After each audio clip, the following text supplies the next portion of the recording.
Salut les uppers, on se retrouve aujourd'hui pour une nouvelle vidéo.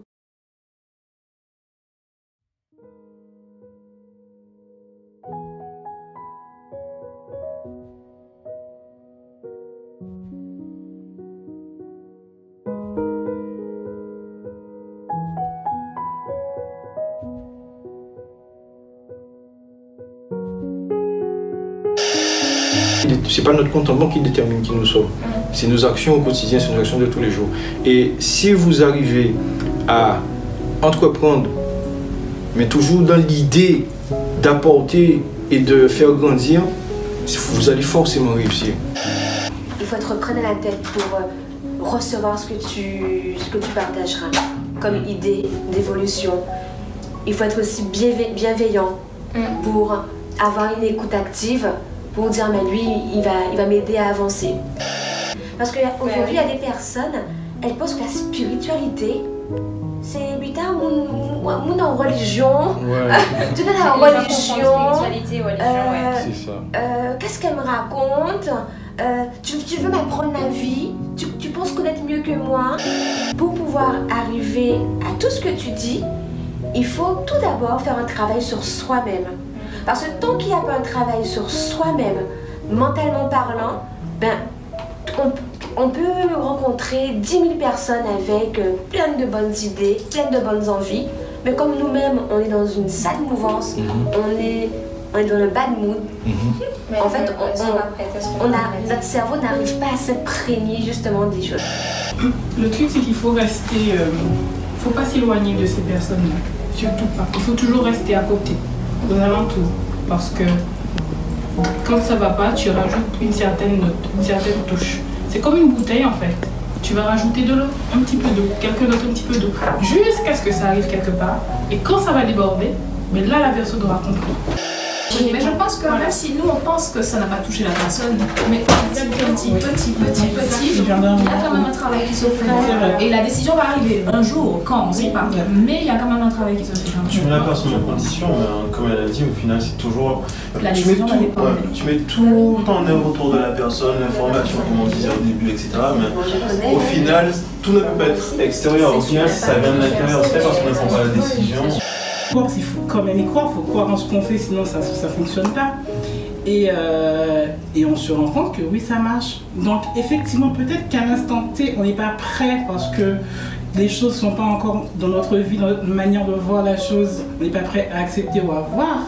Sauf qu'à force de le voir et de l'entendre, je pense qu'on s'imprègne en fait. Voilà. Et puis au final, tout se met en marche lorsque on décide de. Mais pour cela, oui, la décision elle est personnelle et nous appartient. Et il faut y aller. Donc ça vaut pour n'importe quel au final sujet de la vie. Hein. Pour la société qu'on veut monter, pour moi les examens. Voilà. Il suffit juste d'expérimenter la chose et on se rend compte qu'on peut transposer à plein d'autres aspects de la vie. Moi, je vais prendre un exemple très simple. Alors, pour mon poids, par exemple, lui là, mais qu'est-ce qui m'a embêté quand j'étais plus petite? Mais pas que lui, ma soeur aussi, mais elle le faisait d'une autre façon. Quand on allait au McDo, par exemple, elle me prenait une salade. Non, mais c'est comme ça, mais moi, je le recevais d'une certaine façon, mais je savais que c'était pour mon bien, mais moi, je ne l'entendais pas comme ça, jusqu'à ce que je arrive. Et là, c'est parti de moi-même. Mais là, je l'ai décidé, il n'y a pas de retour en arrière, c'est moi. J'ai fait le choix, mais c'est grâce à lui, c'est grâce à elle, c'est grâce aux autres qui ont justement eu une parole et ça a travaillé. Parce que tu avais des personnes bienveillantes autour. Exactement. Du coup, quand il a commencé à s'intéresser au développement personnel, à changer de vision de la chose, à investir, voilà, toutes les petites idées qu'il partageait avec nous, on a été là pour lui dire oui, c'est cool, vas-y. À des stades différents, puisque forcément il y a des liens qui sont différents avec les uns et les autres. Et puis quand elle a suivi derrière, forcément, pareil, j'encourageais toujours en retrait, parce que déjà, bon, j'ai ma vie, donc de loin, j'avais cet œil-là. Et puis plus je les voyais, mais être bien dans ce qu'ils faisaient, plus je me disais, mais il y a vraiment un truc. Je suis fasciné par ce qui est en train de se passer et je suis en train de penser à l'impact que ce qu'on est en train de faire là, tout de suite, là, ça pourrait avoir. Parce qu'on parlait de la Guadeloupe tout à l'heure, l'impact que ça pourrait avoir justement aux Antilles ou même autour de nous, ne serait-ce qu'autour de nous. C'est vrai que je ne me suis pas beaucoup exprimé, mais je trouve ça assez fascinant, cette capacité qu'on a à être ensemble de manière positive et objective et à dégager une forme d'énergie qui nous permet d'avancer, d'être... je pense qu'on va sortir d'ici, on sera tous galvanisés. Bon, ça va sûrement s'estomper après, mais on sera tous galvanisés, on sera tous gonflés à bloc. Et l'intérêt, c'est que ça dure. Je dis que je ne suis pas dans le développement personnel, finalement je le suis, mais pas au même stade qu'eux. C'est-à-dire que là, je suis dans une partie de ma vie où il y a énormément de changements, sauf que ces changements-là, ils ne sont pas arrivés comme ça. Ça fait 17 ans que je suis ici. En septembre prochain, oui. En septembre, je repars en Guadeloupe. Et tout le monde me dit, mais comment t'as fait? Ben en fait, j'ai décidé. Mais en fait, c'est ça, parce que pendant toutes ces années, j'ai attendu que la chose arrive. Ah ouais. Et là, en fait, j'ai décidé que cette année, je partais. Et en fait, tout, c'est... Voilà. Et c'est là que je me suis dit, ah ouais, c'est comme ça que ça se passe. Pareil, je vais passer des examens. Et donc, parallèlement au développement personnel, je me suis aussi intéressée à tout ce qui est méditation, visualisation positive. Et je préparais mes examens et je me voyais le jour J avec tel sujet. J'arrive le jour J, je tombe le sujet que je me voyais préparer et exposer. Et quand je tire au sort, sur les 24 sujets à tirer, quand je tire ça au sort, je me dis non mais oui en fait, c'est comme ça que ça fonctionne. C'est vrai que c'est un terme qui revient souvent, le fait d'entreprendre. Certains disent le terme à la mode, il y a énormément de détracteurs également. Pour ce qui est de l'état d'esprit, tu as parlé d'état d'esprit tout à l'heure, je pense que la première chose qu'il faut savoir, c'est la première chose dont on doit être conscient, c'est qui on est vraiment. Je pense que c'est la base, c'est savoir qui on est vraiment. Je lisais le livre de Éric Béhanzin, 12 jours. Et si vous avez l'occasion, n'hésitez pas à lire, il n'est pas très long. Et il y avait cette notion de don ultime dans son livre. Donc cette notion déjà d'apprendre à savoir qui on est vraiment. Et une fois qu'on sait qui on est vraiment, savoir dans quel domaine on est doué. C'est dans qu'est-ce qu'on peut apporter, qu'est-ce qu'on peut faire et qui fait qu'on oublie de manger, qu'on oublie de dormir, qu'on oublie tout. Et je pense que c'est la base de tout projet, de toute entreprise, voilà, c'est la base, c'est savoir qui on est vraiment. À partir du moment où on saura qui on est vraiment, on n'aura plus aucune limite. Et pour parler de la Guadeloupe, je pense que c'est quelque chose sur lequel on doit mettre l'accent. On est tous bons dans quelque chose, on est tous doués dans quelque chose, mais on n'en a pas forcément conscience. Et à partir du moment où on en a conscience, on n'a plus aucune limite. C'est un cheminement. Exactement. Donc déjà on peut s'entraider entre nous. Il y a des gens qui sont déjà dans l'immobilier, d'autres pas, d'autres qui veulent se lancer. Donc on peut déjà se partager des informations et on peut apporter des solutions pour notre communauté. Je suis venu seul. Ben, dans 3 mois, je vais peut-être venir avec 5 personnes qui seront peut-être conquis par le débat qu'on a pu avoir, mais aussi qui vont se reconnaître.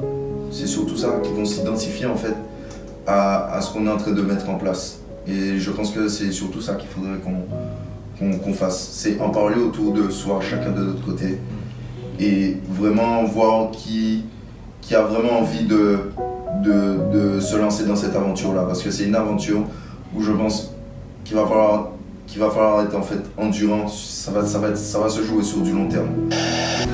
Quelle forme ça prend, et en effet on peut brainstormer pendant très longtemps sans avoir quelque chose qui en découle, et donc il faut peut-être aussi voir donc je disais quelle forme, et peut-être se mettre soit des jalons, soit se dire bon ben là dans 6 mois, il faut si on se dit on commence quelque chose, il faut se donner des objectifs.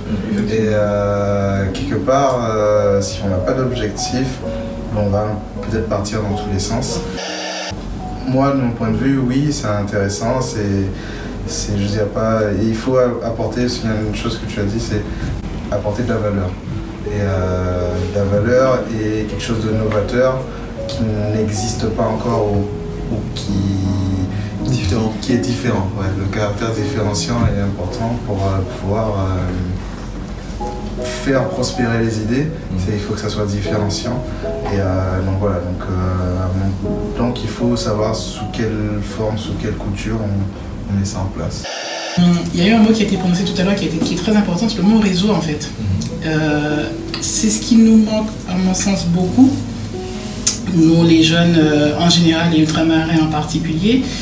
Et c'est vrai que ça c'est important parce qu'on ne se rend pas compte à notre niveau, les hommes politiques qui font l'ENA, ils se créent leur réseau. Plus on monte, on fait Sciences Po, on se crée son réseau. Eux, ils arrivent à un niveau où ils ont besoin de quelque chose, besoin de quelqu'un, ils prennent leur téléphone, ils prennent leur carnet d'adresse et souvent qui est appelé. Et je pense qu'on peut commencer par ça parce que chacun de nous, on a notre métier, chacun de nous, on évolue dans une sphère qui, je pense, est différente et on peut s'apporter quelque chose. Et je pense que ça, justement, c'est cette valeur ajoutée qu'on peut mettre sur la table. C'est exactement la même chose quand on veut monter un projet. Et on galère parce qu'on ne sait pas vers qui se tourner et que de toute façon on ne sait pas à qui faire confiance. Et donc du coup quand... Ah ben il m'a recommandé un tel, mais vas-y tu peux. Mais à ce moment-là, c'est comme un médecin je veux dire. On ne va pas non plus toquer au hasard chez un médecin parce que c'est important. On fait quand même notre santé à la personne. Et ben vas-y tu peux y aller, je le connais, il travaille bien.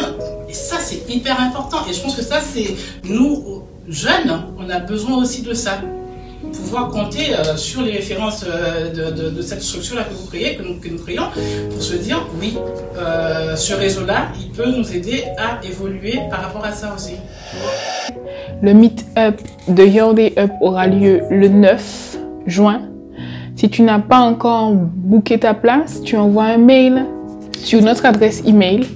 Tu as jusqu'au 3 juin pour pouvoir t'inscrire. Après, on bloque tout. Donc, je répète, tu envoies un mail itsyourdayup@gmail.com, tu nom, prénom, voilà, pas grand-chose.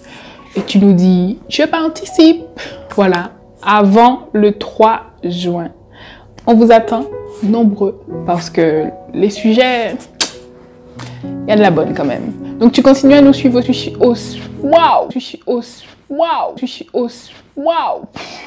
continues à nous suivre aussi. Waouh! On l'a refait? Tu continues à nous suivre aussi sur les réseaux sociaux. Et puis je t'embrasse et on se retrouve une prochaine fois pour une autre vidéo.